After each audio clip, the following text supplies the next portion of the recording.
Welcome to College Football Roundtable, your source for college football coverage, including major storylines, playoffs, can't miss game previews, and picks each week. Join your hosts, Dan, Rob, and Jordan at the Roundtable for a show unlike anything else. As for Football presents the College Football Roundtable.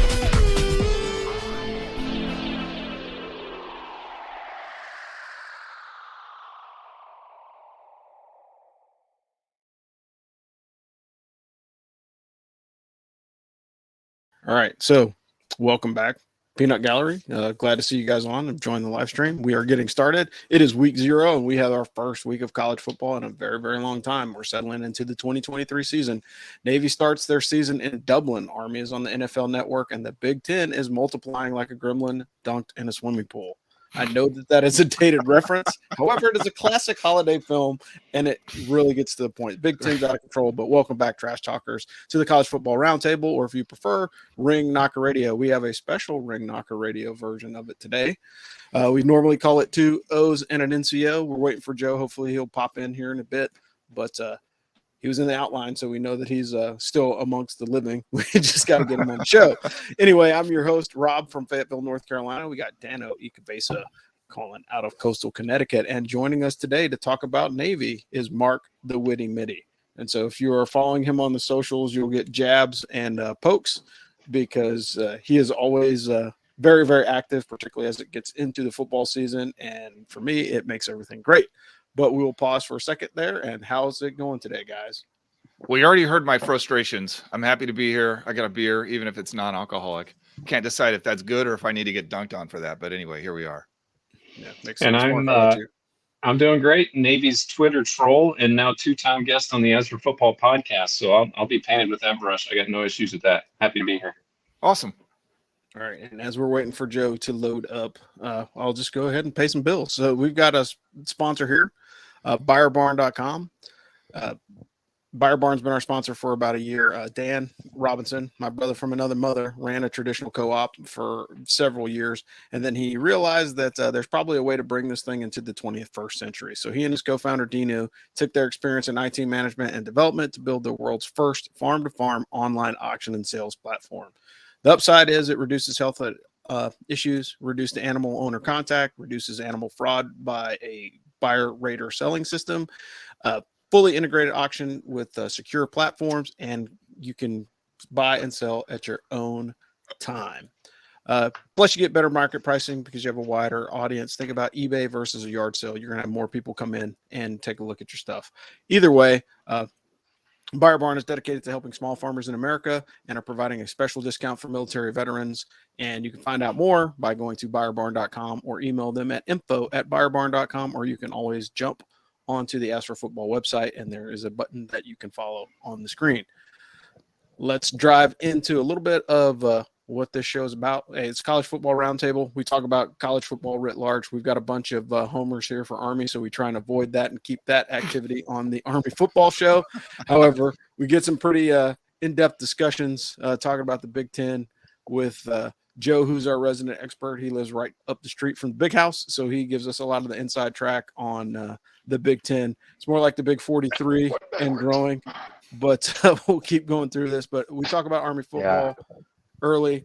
We talk about the other service academies here. That's why we have the Witty Mitty joining us today. We're going to talk about Navy's opener against Notre Dame. And quite frankly, if you guys have anything that you want us to talk about during the coverage, we're always open to listen to our fans and input from the Firsty Club to kind of vector the show into a way that you guys like it. We've been doing this for, going on 3 years now, it seems like? Holy moly. I can't believe it. Yeah. Well, we didn't really hit our stride until last year when we brought on Joe and kind of changed the format of the show. Yeah. So, but really, that's what we do. And again, if there's anything that every once in a while, a door kicker, the best medicine. I hear Joe, sort of. Yeah. You're coming in weak but unreadable. Happens. Am I choppy, boys? Yeah, you're a little sort choppy. All right, but for right now, we'll roll into the service academies. Dano, what are you tracking? Yeah, man. Army ended their season last year with a record of 6-6. Got that critical win over the Mids in double overtime. That was a thriller. Obviously, we are going to dive much more into Army season in the coming days. They did, however, name a starting quarterback, Bryson Daly. So we'll put that on this show.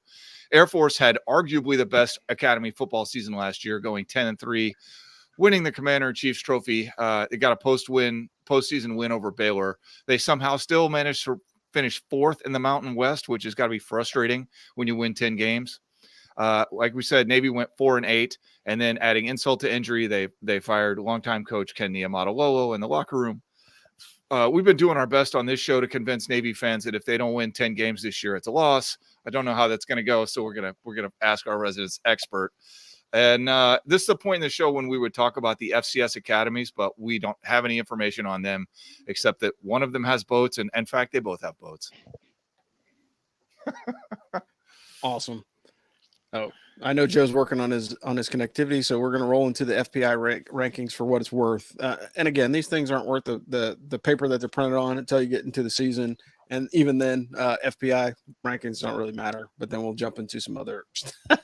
Nice. Anyway, whether you like it or not, here's the FPI ratings. So Ohio State's number 1, Bama's number 2, UGA is number 3, LSU is number 4, and Texas is number 5 as far as the FPI rankings are concerned. Looking at the service academies, Army is ranked 102nd, Air Force is 86th, Navy is ranked 108th. Notable on the Army schedule, they have UTSA and Syracuse early, Troy and LSU in the middle of the season, Air Force, Navy in November, December.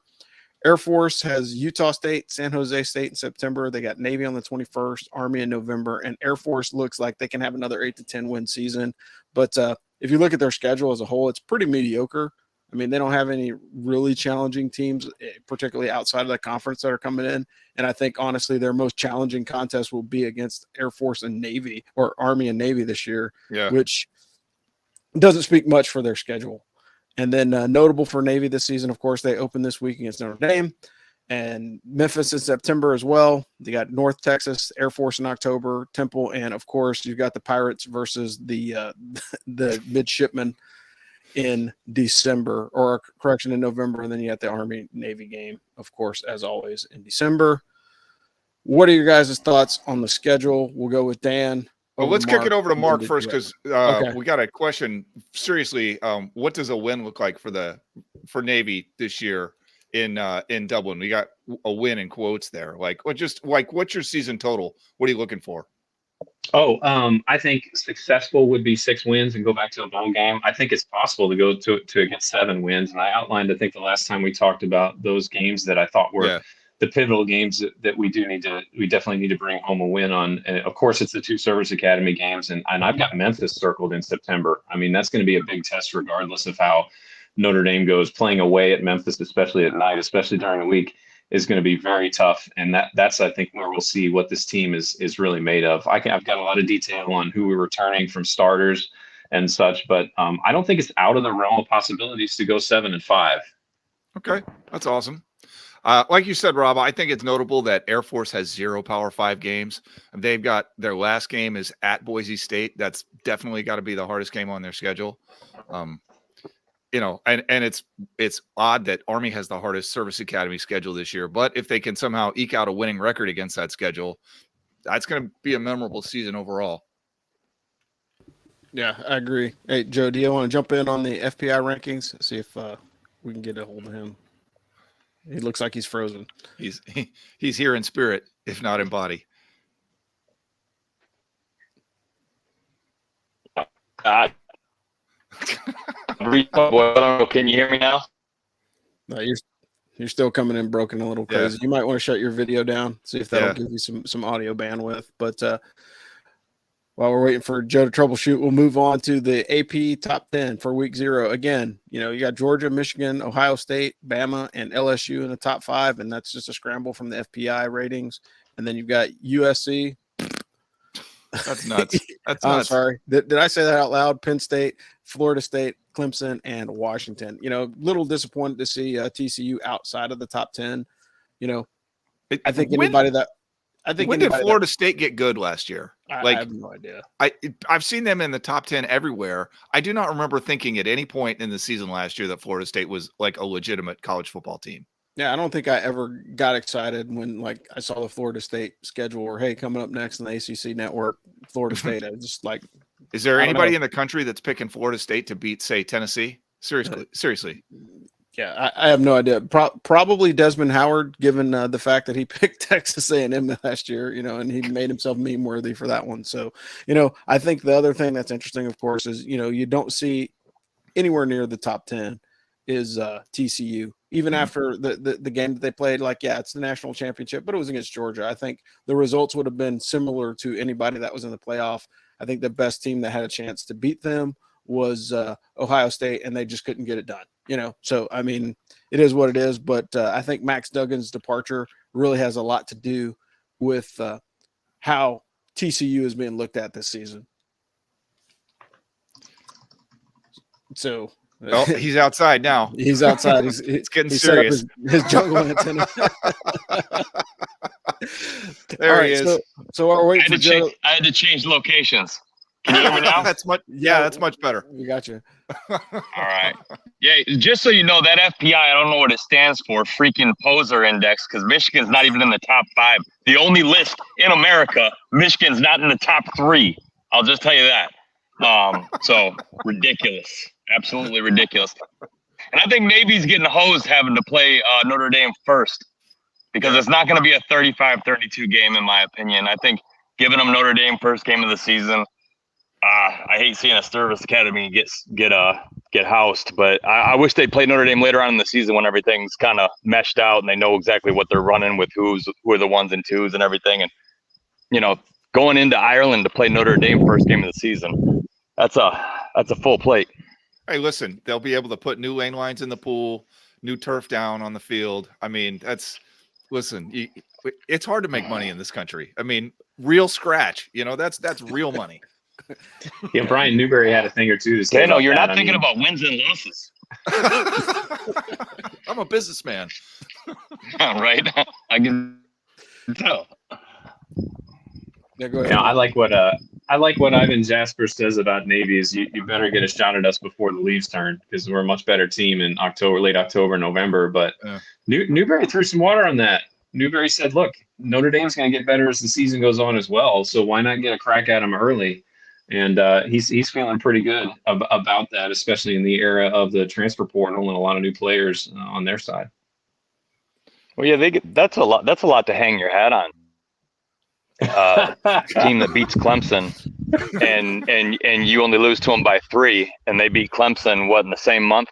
So yeah. I mean, a loss to Notre Dame by 3 points would be, I think, for Navy would be great. It'd probably screw up Vegas quite a bit because I'm sure there's some money rolling in on Notre Dame minus 20.5. The majority of the money was on. It'd be a lot tighter of a line. Was it? Yeah, it'd be a lot tighter of a line mid-season, but I don't know. That's a game I would not bet or stay away from. Mm-hmm. Yeah, I think legitimately that's going to be probably one of the most interesting. It's going to be the most interesting contest of the weekend. I think. Well, that and maybe if UMass can. All right, UConn, NC State got the cover for this week. Only because we'd already put Navy Notre Dame on last week, but I don't know if I'm the only one tracking that one, but yeah, I'm looking forward to it. UConn fan. I am the best UConn fan. Yes. But I also think that it merits, taking a look at those games. I mean, there's only 7 games this weekend, so you could probably watch some part or all of all the football contests this weekend. We'll dive into it a little bit deeper. But Joe, how are you doing? Since we finally got you on, you have a little bit of signal. So how are things going on your end? I was excited for today. That's never happened on StreamYard. I'm kind of surprised. We all know my location's a little wooded, so sometimes according to the wind, my connection can be weak. But if you guys already went through your picks while I was screwing everything up like a noob, no. I got USC minus 31. Caleb Williams, it's his last year. He's got 60% of his receiving yardage back. They're going to light San Jose State up. I think USC in a route 55-10. I could definitely see that happening. We did not do our picks yet, Joe. So you still got time. Oh, I heard you do UConn, the UConn pick. So I didn't know what was happening since I didn't show up and act like a professional today. Sorry.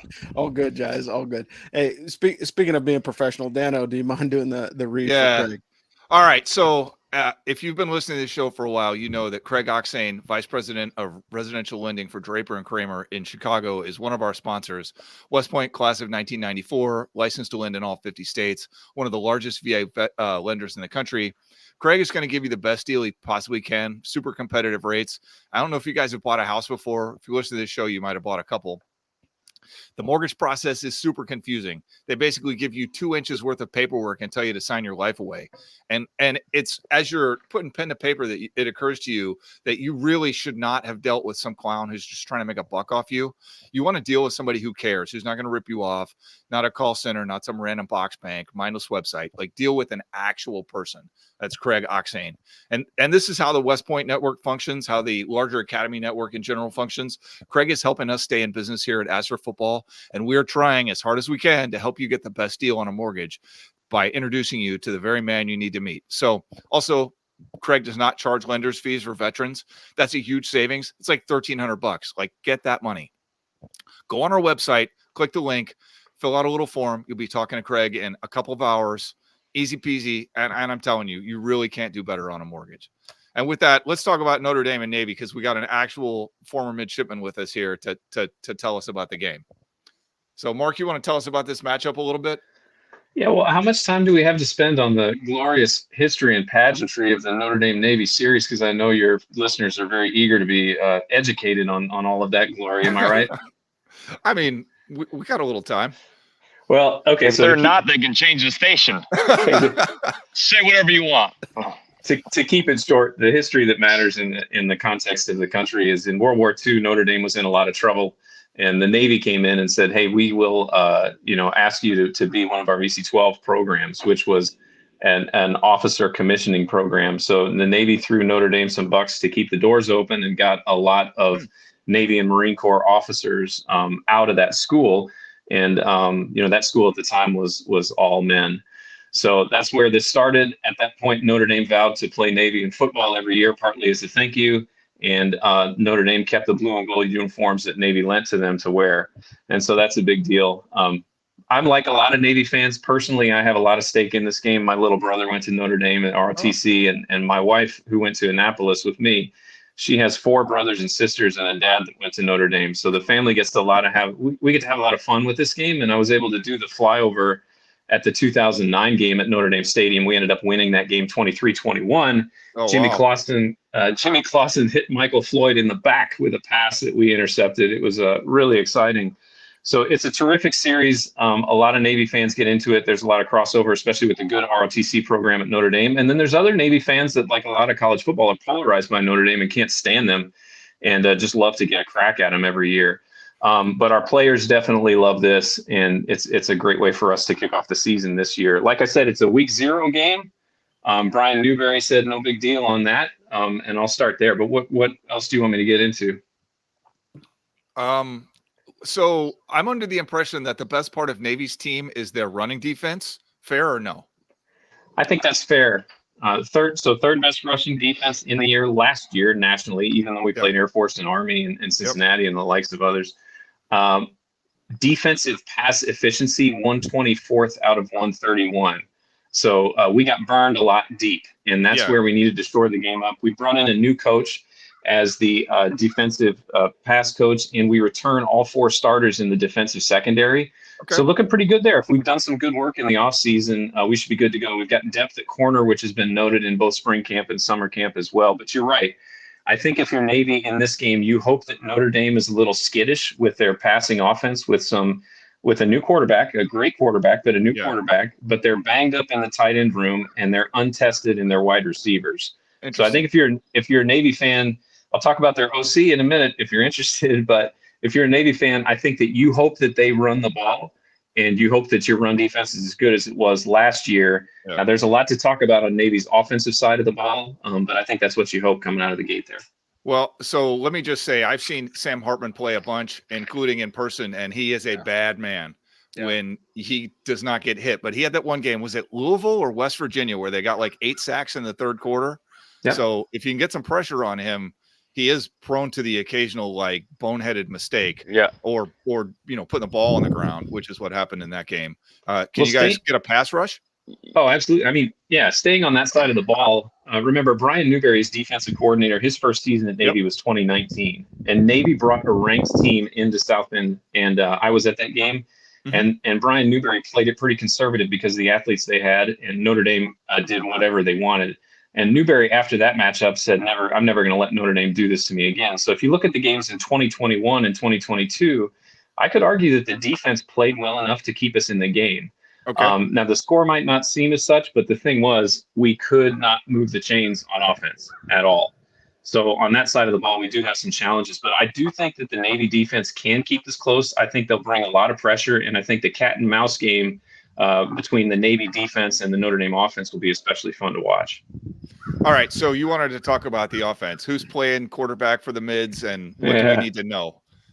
Well, so fall ball kicks off, and I saw some tweet that Teddy Gleaton was in summer school, and it stopped my heart for a second.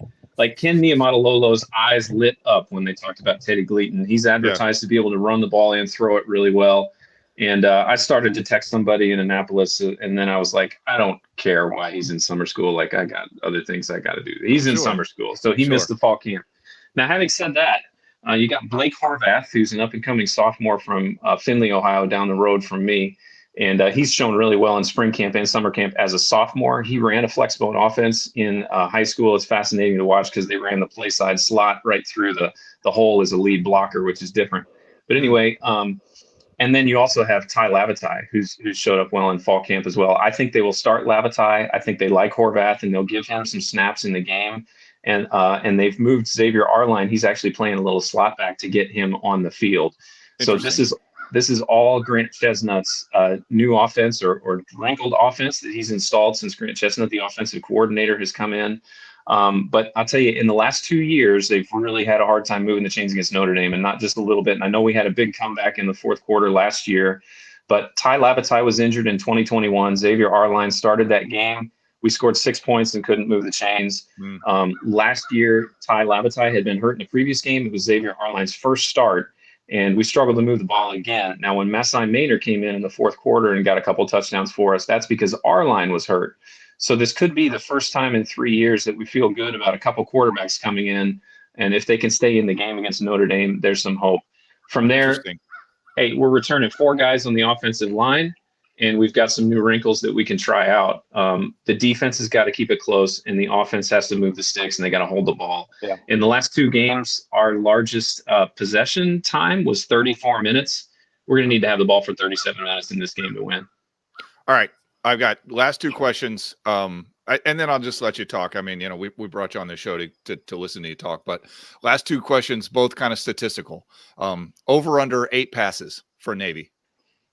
Oh man, I hope the under, but I think I'm taking the over on that. But I hope we can run the ball and don't have to throw 8 times. Over under 50.5 points, which is what the line was when I looked at it this morning. I'll take the under. Okay. Anybody else? That's I wouldn't touch the over under just because it's going to be so right there. It's going to be either 49 or 51 points because for some reason Vegas has mind readers. But I tell you, the good point about Sam Hartman coming in and Navy being deep in the defensive secondary is, this ain't Wake Forest. Okay, yeah. I know he was good, but you're putting on that gold helmet. I'm a Michigan fan, and I know what it means to play at Notre Dame. I don't, but I know how steeped in tradition that program is. And how serious, that's the only dog in town. Like, you're playing football at Notre Dame. And that, who's to say first game out, you're supposed to beat Navy. You're in Ireland. Maybe, he throws a couple of picks. This is anybody's ball game. So I think if Navy wins the turnover battle, they should win the football game because last time Army came in to play Michigan, I think they were 21-point dogs, and Michigan had 2 overtimes to beat them because they made it ugly. And you play the service academies, they hit, they don't make mistakes, and if they win the turnover battle, could be anybody's ball game on a neutral field. Yeah, that's fair. I mean, I'd love to see it. I'd love to see Navy get the win. You may have just lost your job, Joe. It's Notre Dame they're playing. It's Notre Dame. Yes, the opponent has something to do with it. You see this block M? They put food on my plate growing up. I don't like Notre Dame. Yeah, that's fair. I think everybody had their issues with touchdown Jesus and Notre Dame. I think it's going to be an interesting game. I think the neutral field is actually going to play something into it. I think not having relative home turf. I mean, everybody that's going to that game has traveled, so I mean that impacts everything. Your travel schedule, getting yourself on the right clock to play, a football contest. It's 2:30 in the PM, right? So it's like, that's not really home time. You're literally 24 hours or 6.5 hours ahead or whatnot. So that's going to impact your game. It's going to impact the way that you practice. It's going to impact the way that you play. Sadly, though, I think Sam Hartman I think this game is going to be made or broken with his arm. Like if he keeps it together and, throws 300 plus, it's going to be a long day for Navy. But if he, has a hiccup, puts a ball on the turf, it's scary, but I think more and more in college football, we're starting to see that quarterback position is starting to become more and more like a pro team, right? You live or die by the way that your quarterback plays. Yeah, you got your role players and your skill players, but at the end of the day, QB1, like that's a pretty large stretch. And oh, by the way, if you're Sam Hartman, how would you feel going into, a neutral field game and then you lose it to a team that you're supposed to handily beat? You know what I mean? Like there goes your draft stock. Right. Call the Rock. Right. You'll be winding up on the Houston Roughnecks. Yeah, he'll be the first starter in the XFL. So I mean, there's a lot of other things that are kind of going on behind the scenes that actually make this a much more compelling football contest than just Navy playing Notre Dame. I mean, I like the history of it. I think that's a great comment to talk about. But at the end of the day, it's two programs that are going in different directions. Hopefully, they're both trending upward. I think that would make for a more interesting contest. But if you look at the way that Notre Dame played early in the season, this may be the gotcha game that gets them. I mean, they played like boo-boo the first half of the season last year. And so there is a chance for Navy to put something together. And, a couple of mistakes, like Joe said, turnover battle is going to be, hate to be cliche, but, usually when you see the service academies in the thick of the hunt with a, bigger team, it usually is turnovers being the big difference in the whole thing. But we'll move on to games of the week, as we've talked about this one ad nauseum already. So you've got number 13 Notre Dame against Navy at 2:30 on NBC. No surprise there. You got Jacksonville State versus UTEP 5:30 on the CBS Sports Network. UMass and New Mexico State 7 p.m. on ESPN.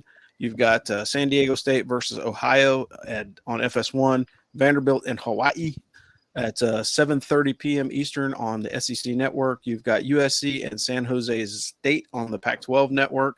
And that one's at 8 p.m. if you want to stay up that late to watch Caleb Williams get upset. And then you've got Louisiana Tech versus FIU at 9 o'clock on the CBS Sports Network. All right, guys, before we give picks, what games are you going to watch? Because there's only 7 of them. So which teams do you have your eyes on this week? I guess I hallucinated that UConn game. That's Thursday or something next week. Anyway, definitely Notre Dame Navy. UMass New Mexico State is liable to be the most entertaining game of the weekend, sort of depending on how things shake out. And then, I don't know, man. Once you get into prime time, we'll see. I mean, San Diego State versus Ohio doesn't exactly strike me. You know what I'm saying? Yeah, I'm not going to be knocking down the door to watch that one. Joe, how about you? Oh, I'm definitely going to be watching the Notre Dame Navy game. But yeah, I think that one of the most entertaining games of the week that no one will talk about team. You made me read those off because you're an officer and I'm a grunt and OSU's at the top. I think that's why you made me do that in the outline. Yeah, we're setting you up for failure. But and then I'm gonna check out USC and the San Jose State game. I'll probably be so ready to watch football. I'll probably be up watching that late, even though it's a later game. But I want to see Caleb Williams and see what kind of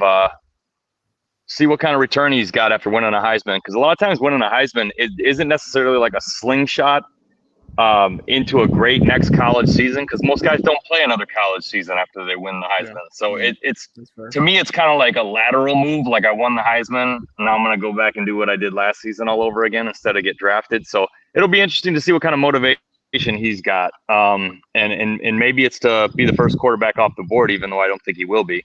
But yeah, I want to see what he looks like. And, they might be a team that's chirping about being in the playoffs later on in the season. So should be fun to see. And hopefully Navy at least covers and ruins it for all these amateurs that are just going, oh, Notre Dame should steamroll Navy. Well, it's not that simple. You don't know a whole lot about football if you don't know that game. That I could see that game in the third quarter being a one-score game, and everybody be like, what happened? It's because the service academies come out there and give you their best shot. They don't always get on TV against a top 10 opponent. When they do, you're getting their best shot. So, and I think traveling to Ireland favors a service academy better than it does a bunch of college kids who are there to play football. That's just me, because we go across the pond from time to time. So I love it. Yeah, I'll be watching that game. All right, you guys know I'm watching Notre Dame Navy, and I'll watch New Mexico State UConn for sure. I got to take Notre Dame Navy though. We got some varsity girls soccer games going on. Nice. Oh man! And before that sounds weird, I have a daughter who plays varsity girls soccer. Oh yeah, so we got that. I mean, we all got kids. Yeah, all good. Just make sure that you. We trusted the purity of that statement. I promise, I did. Hey, everybody, bomb Mark's account with updates from the. It's all gonna get. I'm taping the game. It's all gonna be turned off at that point. Yeah. Good for you. Fair play. All right, so yeah, for me, I think Joe's point, and he was breaking up a little bit when he said it, but Jacksonville State post Coach Prime, can those guys actually piece something together and start, putting together some wins? I think everybody wants to see that. I think everybody's looking to see what Colorado does this season, talking wider area. And I made the comment last week that, I think Shedeur Sanders is going to be my breakout player this year. Either he's going to rise to the top or he's going to fizzle. But I think Jacksonville State, we'll see how much of an impact that Coach Prime has both by watching both of those teams, see how well Colorado does this season and see if there's a drop off from Jacksonville State, because I think those guys probably bit off more than they could chew, thinking Prime was going to be there for a while. And we'll see how that all pans out. But we'll go into weekly locks. Weekly locks. And Dano, you're up. So, what you got this week? So understanding that I'm going to catch flack from Mark and that Joe is going to call me an amateur, I am actually taking the Irish to cover against Navy. And the reason is because they got embarrassed last time. And what passes for insider information at my house is saying that they need to make a statement both to their fan base and to the playoff committee that has been a little skeptical of the old Irish there. I'll also take San Diego State -3 hosting Ohio. Man, I read that Ohio's supposed to be good this year. I do not believe that. Like, come on. Mediocre MAC team traveling to San Diego State. They're going to lose by more than 3. Finally, I put NC State at UConn under 47.5, and that game is not until next week. So I don't know if I get credit for that one or not. But anyway, it opened at 50.5. Yikes. Joe, how about you? Yeah, I got USC in a rout over San Jose State. They're -31 this afternoon. I don't know if it's going to go any higher, but that offense, they can go up 60 any day of the week. Then I take UTEP over Jacksonville State. That game, I think right now it's under a field goal. Wow. And then I've got SDSU also. It's -3 now over Ohio. And, keep an eye on that game because Ohio's starting quarterback is dinged up, and he was one of the best quarterbacks in the MAC, but he might not be playing in this game. And if he doesn't play, I got San Diego State in a rout. And then I'm not going to bet the Notre Dame Navy game. It's just 20.5. I don't like it. I could see Notre Dame getting a garbage touchdown and covering, or I could see Navy making it a one-score game. Those games against service academies, there's no book for the way they're supposed to go. Something crazy always happens in a service academy game, at least when I'm watching my team play one. And yeah, I'm just going to enjoy the game. I got obviously. Go ahead. I obviously have Navy to cover. I know these games that can get quickly out of hand when you're so overmatched physically. Sam Hartman certainly can make that happen. I was at Cincinnati watching Navy play Cincinnati in Annapolis in 2021 when Hartman scored like 70 points against Army, and we were just laughing at the updates that were coming through on my phone as that game was playing out.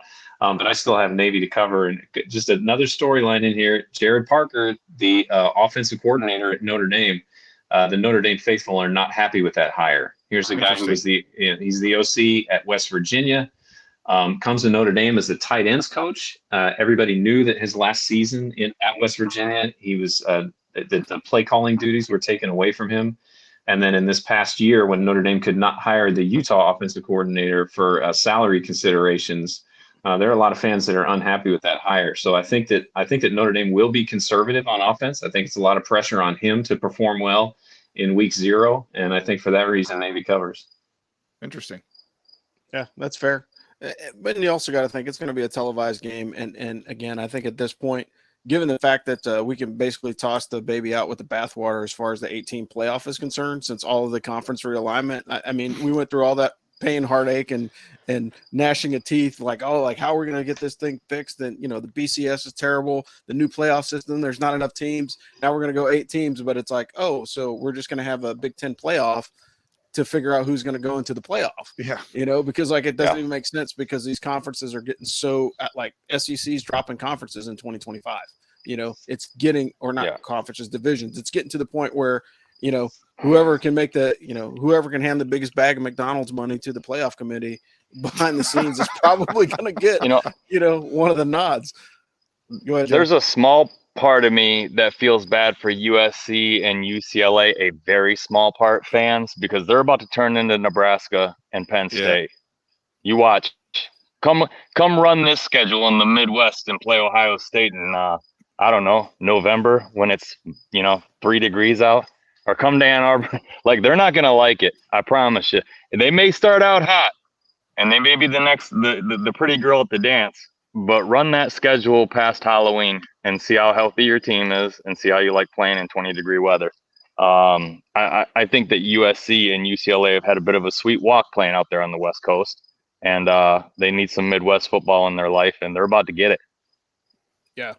And I think one of the things that you're going to see too is like you can't play offense in the Big 12 or the Pac-12 like they do in the Big 10, right? You can't just like, hey, it's a race to 70. Like I'm going to hang 70 points and hope I win.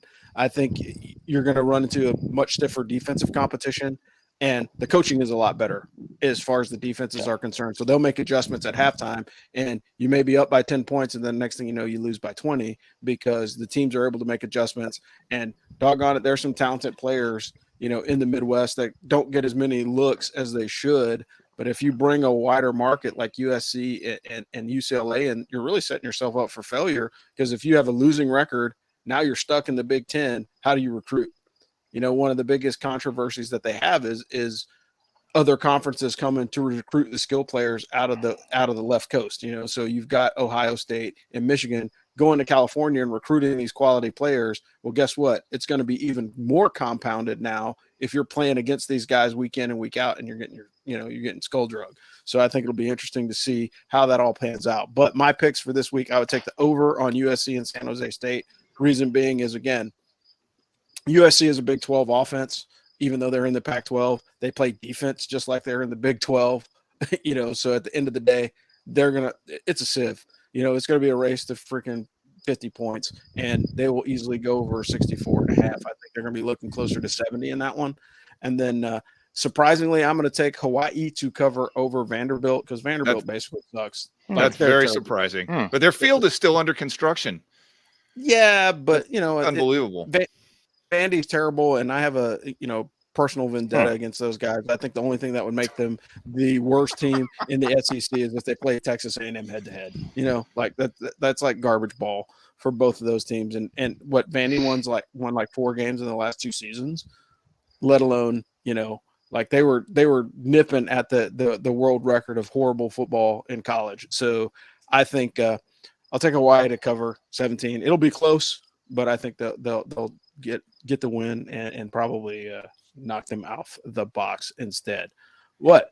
Any last comments, gentlemen? One more time around the horn. You guys got anything else, Dano? Just thanks, sweet Jesus, that football is finally here. Like, it's been a long summer's drought of sports.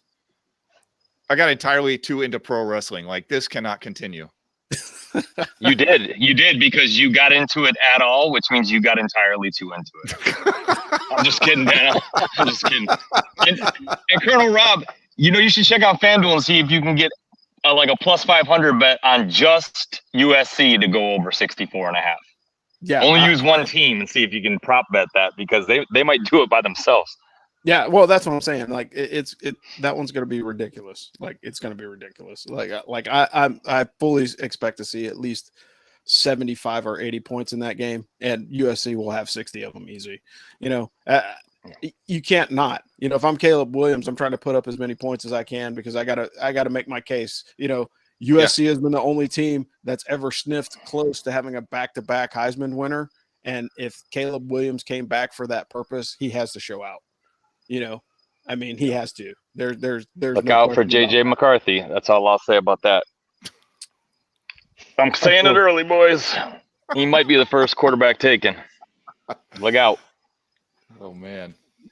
Well, that wouldn't surprise me so long as he puts together, a couple more wins. JJ McCarthy is a solid guy, but like I said, I think honestly, Caleb Williams came back to be the man at USC and try and win the Heisman again. It was a shock to the system that he won last year, at least to me. Like, I'm a college football fan and I've been watching it for a while. I would have much rather said, hey, look, we're not giving Caleb Williams the Heisman Trophy, but we're going to give Reggie Bush his Heisman Trophy back. That would have been a better look for USC, in my opinion.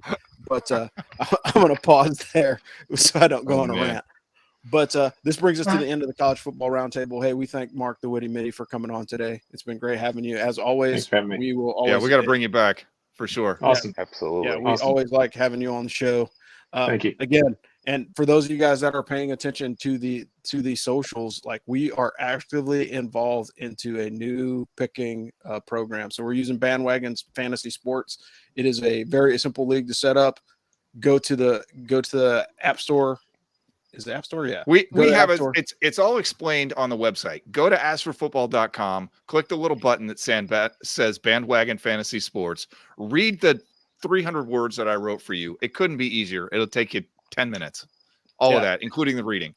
Yeah. And so what we're doing this year, just so you guys know that are listening to the roundtable, is we do a pick 'em for As for Football, and rather than having James do it because he is on the go, literally. We're going to basically run it through Bandwagon Sports. And so we're going to let the computer do all the generation. You pick 8 teams with a salary cap, and winner takes all. If you're in the Firsty Club, you have a chance to dethrone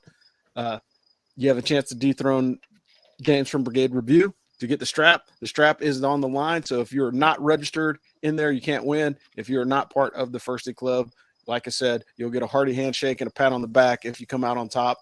But then the first place finisher of the Firsty Club will be receiving the strap at the end of the season.